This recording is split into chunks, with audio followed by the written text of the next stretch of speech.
I didn't care for the apple brandy, aka rubbing alcohol, but for breakfast I had delicious apple pie at a great little restaurant. I am here in the Marpha restaurant eating the best apple pie in the entire world. Apple crumble, actually. Apple crumble, sorry. I did not think I'd come to Nepal and have amazing apple pie, so thank you very much. Okay. Wow. So tell me, this area is actually famous for apples, right? Of course, yeah. I mean, this is like apple capital. So when all the tourists come here, though, they want an apple something. What's the most famous apple product you have? Apple product. Actually depends.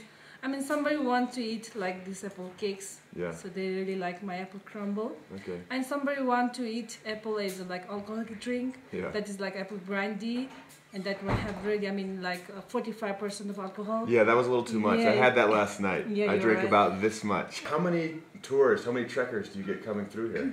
Coming through here.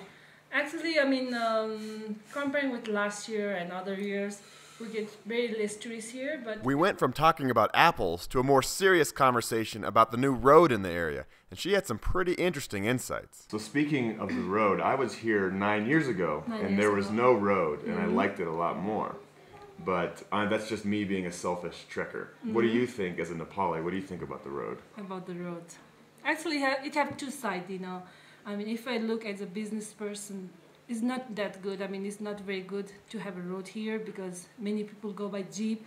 They just go right by your village. Yeah, and this is past here and not too many tourists here, so that's not really good. But if I see as a local people, you know, that's really good to have a road here. To get goods and products up here. Yeah, actually we are getting like, we are getting like a cheaper transportation here. So it's better for you personally. Because it's easy to get around Nepal, but all the tourists just fly by your village. Yeah, for business is not good. Well, I'm glad I stopped by.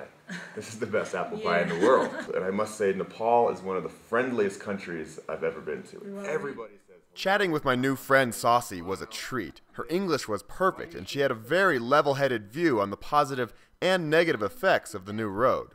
And pretty soon, I'd come face to face with why I don't like the road. Cars! Up until now, my trek had been in pristine wilderness, free of the obnoxious sounds I had left behind in Kathmandu. But today, I was reunited with the evil, ear-piercing horns. There's the sound of the bus. The obnoxious sound of the bus. Pretty soon, here we go! There's the bus, yay! Woo! Ah! Dude, we know you're there. And this is why the road is a little obnoxious. It's actually not that bad when there aren't cars coming, and there's only cars about once every half hour or so, so really it feels like a trail. And then once in a while, a big truck comes up and blows dust all over your face. I tried to keep an open mind, and like Saucy said, the road now allowed locals to travel out of the valley without having to walk for days. I'd also heard that they're creating a new trekking trail off the road, so trekkers and vehicles won't have to mix. But even with all the commotion, the scenery was magnificent.